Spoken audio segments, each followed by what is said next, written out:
बीते साल की 4 अक्टूबर को आम आदमी पार्टी के वरिष्ठ नेता और राज्यसभा सांसद संजय सिंह के घर पर यहां ईडी के दर्जन भर अधिकारी सुबह पहुंचते हैं और शाम को उनकी गिरफ्तारी कर ली जाती है। गिरफ्तारी क्यों होती है? संजय सिंह की गिरफ्तारी यूं होती है कि दिल्ली के कथित शराब घोटाले में ईडी उन्हें आरोपी मानती है और आरोपी मानते हुए सीधे उनके घर छापेमारी करके 4 अक्टूबर की शाम को उन्हें गिरफ्तार कर लिया जाता है। इसके बाद अगले दिन यानी कि 5 अक्टूबर को संजय सिंह को दिल्ली की राउजोवेनी कोर्ट में पेश करते हुए ईडी यहां कोर्ट से संजय सिंह की न्यायिक हिरासत की मांग करती है, जिसमें कोर्ट उन्हें न्यायिक हिरासत भी सौंप देती है। और वो 5 अक्टूबर वो तारीख थी जब पहली मर्तबा संजय सिंह दिल्ली की राउजोवेनी कोर्ट में पेश होते हैं। वो 5 अक्टूबर वो तारीख थी जब पहली मर्तबा संजय सिंह की न्यायिक हिरासत ईडी को मिलती है और 5 अक्टूबर वो तारीख थी जब संजय सिंह की न्यायिक हिरासत पहली बार बढ़ती है और उसके बाद लगातार बढ़ती चली जाती है और लगातार ही संजय सिंह के हाथ निराशा लगती है।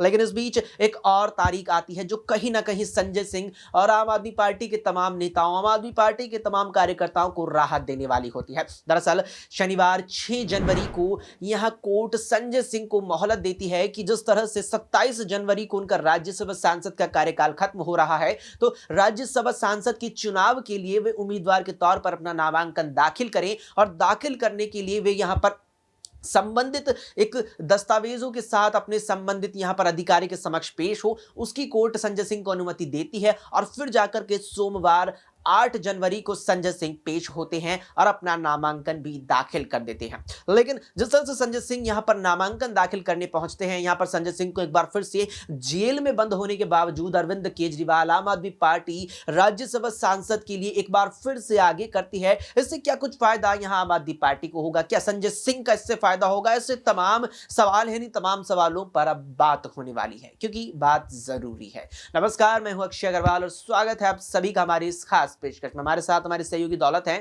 दौलत से बात करेंगे इस पूरे मुद्दे पर। दौलत, सबसे पहले मेरा सवाल यही रहेगा कि जिस तरह से संजय सिंह 3 महीने से भी ऊपर वक्त से जेल में बंद है, बावजूद इसके उन्हें राज्यसभा सांसद के लिए नामांकन उनका दाखिल कराया है अरविंद केजरीवाल ने, क्या इसका फायदा उन्हें चुनावों में मिलेगा? बिल्कुल, यहाँ पर देख सकते हैं कि अभी 2024 के लोकसभा चुनाव यहाँ पर सामने हैं और आम आदमी पार्टी उनमें सभी जो है लोकसभा सीटों पर लड़ना चाहती है। तो ऐसे में कहीं न कहीं संजय सिंह जो कि बड़े यहाँ पर नेता हैं, वो काफ़ी उनकी मदद यहाँ पर कर सकते हैं। उनको स्टार प्रचारक भी पिछले चुनाव में बनाया गया, जब विधानसभा चुनाव हुए थे। भले ही वो जेल में थे, लेकिन स्टार प्रचारक के तौर पर थे।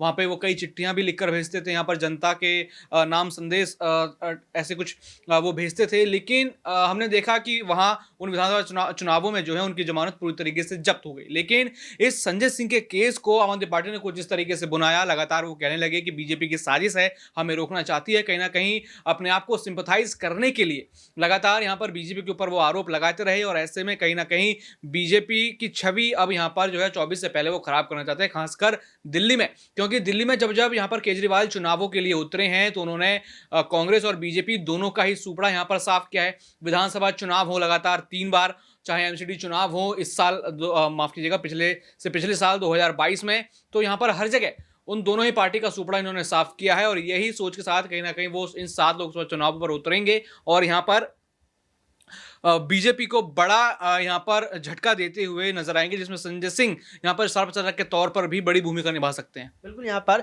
संजय सिंह स्टार प्रचारक के तौर पर बड़ी भूमिका निभा सकते हैं। इसकी प्रमुख वजह ये भी मानी जा रही है कि जिस तरह से साल 2012 में यहाँ आम आदमी पार्टी का गठन किया गया था, अरविंद केजरीवाल संयोजकों में से एक थे या कहीं के मुख्य संयोजक थे, तो उस वक्त मनीष सिसोदिया के साथ साथ संजय सिंह भी थे और माना जाता है कि अरविंद केजरीवाल की एक प्रकार से दाएं हाथ और सबसे करीबी नेताओं में से एक उस वक्त संजय सिंह ही हैं। और इस बात का अंदाजा इस चीज से लगाया जा सकता है कि जेल में बंद होने के बावजूद संजय सिंह को एक बार फिर से राज्यसभा सांसद के लिए पार्टी ने अपना उम्मीदवार बनाया है। क्या कुछ परिणाम होगा, ये तो देखने वाली चीज होगी और ये तो वक्त ही बताएगा। लेकिन जिस तरह से दौलत लगातार यहाँ पर बात चल रही है, ऐसे में मेरा सवाल यहाँ संजय सिंह की बातचीत के दौरान अरविंद केजरीवाल के ऊपर भी रहेगा। अरविंद केजरीवाल को ईडी यहाँ दिल्ली के कथित शराब घोटाले में आरोपी मानकर या गवाह मानकर, ये नहीं पता, लेकिन 3 समन जारी कर चुकी है। 3 समनों के बाद भी केजरीवाल पेश नहीं हुए हैं। क्या जो गिरफ्तारी की बात लगातार केजरीवाल को लेकर हो रही है, क्या वाकई में उनकी गिरफ्तारी अब होने वाली है? देखा जाए तो यहाँ पर समन की बात करें तो अभी तक 7 समन यहाँ पर हेमंत सोरेन जो झारखंड के मुख्यमंत्री हैं उनको भी जा चुके हैं, लेकिन गिरफ्तारी उनकी नहीं हुई। लेकिन आपने देखा कि सुगबुगाहट लगातार उनकी पार्टी में तेज थी कि अब किसको सीएम बनाया जाए। अगर बाय चांस गिरफ्तारी उनकी हो गई, वो ईडी के सामने गए, क्योंकि लगातार समन आता रहेगा तो ईडी भी बड़ा एक्शन लेने से यहाँ पर नहीं कतराएगी, क्योंकि यहाँ पर जो भी कोई यहाँ पर संवैधानिक पीठ पर बैठा है या जगह पर बैठा है, उसकी गिरफ्तारी यहाँ लगभग जो है तय है। कई रूल यहाँ पर अपनाए जाते हैं, उन रूल के हिसाब से उनकी गिरफ्तारी लगभग यहाँ पर हो सकती है। तो ईडी यहाँ पर अपनी कार्रवाई में आगे बढ़ने के लिए कहीं ना कहीं गिरफ्तारी करके भी पूछताछ कर सकती है या उनके घर जाके पूछताछ कर सकती है। और यही सुगबुगाहट अभी दिल्ली में भी चली थी कि अगर अरविंद केजरीवाल गिरफ्तार हो गए तो उनको इस्तीफा देकर किसी और को कुर्सी देनी चाहिए या फिर उनको जेल से सरकार चलानी चाहिए। देखिए, दोनों ही जगहों में कहीं ना कहीं आम आदमी पार्टी की छवि को बड़ा नुकसान पहुंचेगा, क्योंकि एक रिपोर्ट बताती है कि जितने यहाँ पर आम आदमी पार्टी में दिल्ली के अंदर नेता नहीं यानी मंत्री नहीं, उतने उनके पार्टी के ऊपर आरोप हैं। यानी हर विभाग में उनके ऊपर बड़े बड़े चार्जेस लगे हैं, करप्शन के चार्जेस हैं। यहाँ पर कहा जाता है कि पूरी करप्ट पार्टी है, ये ईमानदार बन के आए थे लेकिन सबसे बड़े बेईमान अब यही निकले। तो आप देख सकते हैं कि छवि पूरी तरीके से आम आदमी पार्टी की धूमिल हो चुकी है। अब ऐसे में अरविंद केजरीवाल की गिरफ्तारी होती है तो 2024 में कहना गलत नहीं होगा कि यहाँ पर आम आदमी पार्टी का पतन हो जाएगा। बिल्कुल, यहाँ पर आम आदमी पार्टी का पतन हो जाएगा, क्योंकि जिस तरह से हमारे सहयोगी दौलत का साफ तौर पर कहना है कि अरविंद केजरीवाल या उनकी दिल्ली सरकार में तमाम नेताओं पर लगातार ही भ्रष्टाचार के आरोप बढ़ते जा रहे हैं और जो आरोप है उनकी संख्या भी यहाँ पर जिस तरह से बढ़ रही है, उसके साथ साथ नेताओं की संख्या बढ़ रही है कि एक के बाद एक नेता का नाम भ्रष्टाचार में आ रहा है। इस बीच आपको बता दें कि जिस तरह हमारे सहयोगी दौलत का कहना है कि कई प्रावधान मुख्यमंत्री की गिरफ्तारी में है, तो उससे मुख्य रूप से एक प्रावधान आता है जिसको यहाँ पर कोड ऑफ सिविल प्रोसीजर के नाम से जाना जाता है। यानी कि कोड ऑफ सिविल प्रोसीजर की मुख्य रूप से धारा 135 के तहत यहां पर मुख्यमंत्री की गिरफ्तारी के कई प्रावधान है, जिसमें मुख्य प्रावधानों की अगर बात की जाए तो प्रावधान यही निकलता है कि राज्य के मुख्यमंत्री को अगर गिरफ्तार करना है तो उस राज्य के विधानसभा सत्र शुरू होने से 40 दिन पहले तक गिरफ्तारी नहीं हो सकती और सत्र खत्म होने के 40 दिन बाद तक की गिरफ्तारी नहीं हो सकती। ऐसे में बातचीत जारी रहेगी और चल भी रही है। इसमें एक छोटा और आखिरी सवाल मैं आपसे इस पूरे मसले पर ये लेना चाहूंगा, जिस तरह से संजय सिंह का भी जिक्र चल रहा है, संजय सिंह को यहां राज्यसभा सांसद के उम्मीदवार के रूप में अरविंद केजरीवाल ने जेल में बंद होने के बावजूद पेश किया है।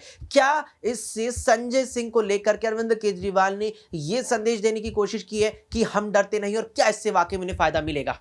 देखिए, वो तो लगातार बीजेपी पे आरोप लगाकर यही कह रहे हैं कि हम डरते नहीं हैं। बीजेपी बस हमें डराने की कोशिश कर रही है, लोकसभा चुनावों में प्रचार करने से रोक रही है। ये आरोप तो उनके छोटे से लेकर बड़ नेता, हर कार्यकर्ता आरोप लगा रहा है। और ऐसे में कहीं ना कहीं संदेश है कि उनका जो विश्वास है संजय सिंह पर खोया नहीं है और एक इमोशनल वोट कार्ड यहाँ पर आम आदमी पार्टी इन चुनावों में खेलती हुई नजर भी आएगी। बिल्कुल, यहाँ पर एक इमोशनल कार्ड आम आदमी पार्टी खेलती हुई नजर आएगी और उस इमोशनल कार्ड की दौलत में बात की तो तमाम दर्शकों को बता दें, जिस तरह से बीते साल की 1 दिसंबर से 30 दिसंबर के बीच आम आदमी पार्टी ने दिल्ली में मैं भी केजरीवाल नाम से कैंपेन चलाया था। उस कैंपेन का दूसरा अध्याय भी पार्टी ने बीती 4 जनवरी को शुरू कर दिया है, जिसके जरिए अरविंद केजरीवाल को लेकर दिल्ली की जनता में यह संदेश फैला देना चाहती है आम आदमी पार्टी की तमाम तरह से जो कार्रवाई ईडी, सीबीआई और अन्य केंद्रीय जांच एजेंसियों की आम आदमी पार्टी के नेताओं पर हो रही है, वो कार्रवाई पूरी तरह से बीजेपी के डर का नतीजा है। बीजेपी डर गई है आम आदमी पार्टी के काम से, आम आदमी पार्टी सरकार के तमाम नियम से, तमाम यहां पर नीतियों से। उसी के चलते बीजेपी के पास यहां पर यही बचा है कि वो कार्रवाई कराए, हमारे नेताओं को गिरफ्तार कराए और फिर चुनाव जीत जाए। फिलहाल के लिए इस पेशकश में इतना ही। देश और दुनिया की तमाम खबरों के लिए आप देखते रहें SPN 9 न्यूज।